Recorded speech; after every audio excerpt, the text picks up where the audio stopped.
ஏப்பம் ட்ராவல் பண்ணாலும் ஏப்பம் வந்துகிட்டே இருக்குது. வயிறு அமுக்கி உட்காந்து ட்ராவல் பண்ணால் ஏப்பம் வருது. எம்டி ஸ்டமக்கில் இருந்தாலும் ஏப்பம் வந்துகிட்டே இருக்குது.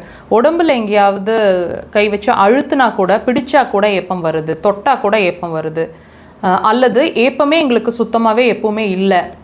வயிறு எப்போவுமே ப்ளோட்டிங் இருக்கிற மாதிரி, கேஸ் ஃபார்ம் ஆன மாதிரி இருக்குது. உடம்பில் அங்கங்கே கேஸ் பிடிச்ச மாதிரி இருக்குது.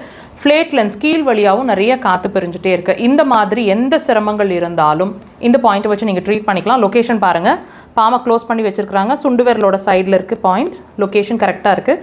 உடன் இன்ஸ்ட்ருமெண்ட்ஸ் வச்சுருக்கீங்கன்னா ப்ரெஷர் எப்படி, விரல்கள்னால் ப்ரெஷர் எப்படி. இந்த ப்ரெஷரை நீங்கள் 3 to 5 டைம்ஸ் கொடுக்கும்போதே உடம்புல கேஸ் ஃபார்ம் ஆனதெல்லாம் கொஞ்சம் கொஞ்சமாக ரிலீஸ் ஆகிறத உங்களால் ஃபீல் பண்ண முடியும். மார்னிங் டு ஆஃப்டர்நூன் ஈவினிங் வரைக்கும் 1 hour ஒன்ஸ் கொடுக்கும்போதே நிறைய கேஸ் ரிலீஸ் ஆகிறத ஃபீல் பண்ணுவீங்க. ட்ரை பண்ணுங்கள்.